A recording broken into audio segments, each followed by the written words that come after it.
الحمدللہ والسلام علی رسول اللہ اما بعد۔ باب الاستنجاء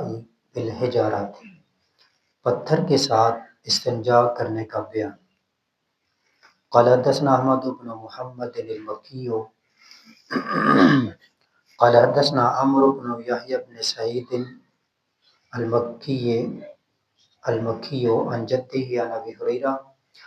ابو ہریرہ رضی اللہ عنہ سے روایت ہے، قال کہتے ہیں اتبعت النبی، میں نبی کریم صلی اللہ علیہ وسلم کے ساتھ چلا، وخرج اور آپ جا رہے تھے لحاجت ہی قضاء حاجت کے لیے، فکان لا یلتفت، آپ پیچھے مڑ کر نہیں دیکھتے تھے، یعنی چلتے ہوئے چلتے جاتے اور پیچھے مڑ کر نہیں دیکھتے تھے۔ فدنوت منہ، میں آپ کے قریب ہوا، فقال، آپ نے کہا، ابغنی، میرے لیے تلاش کرو، احجارن، کچھ پتھر، استنفذ بہا، تاکہ میں ان کے ساتھ صفائی کروں، استنجا کروں۔ ولا تأتنی بعظم ولا روث، اور نہ میرے پاس لے کے آنا ہڈی اور نہ گوبر بھینس کا یا جو گھوڑے گدھے کے ہوتے ہیں، گوبر کے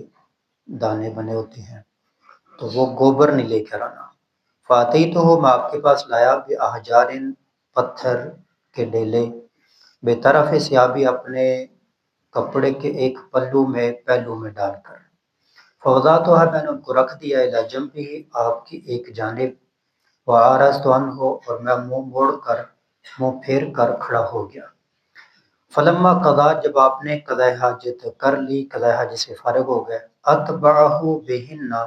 تو ان ڈیلوں کو استعمال کیا، ان سے استنجا کیا۔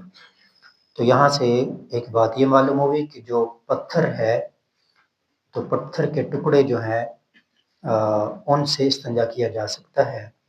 اور یہ بھی بات معلوم ہوئی کہ ہڈی سے استنجا نہیں کرنا چاہیے اور گوبر سے استنجا نہیں کرنا چاہیے۔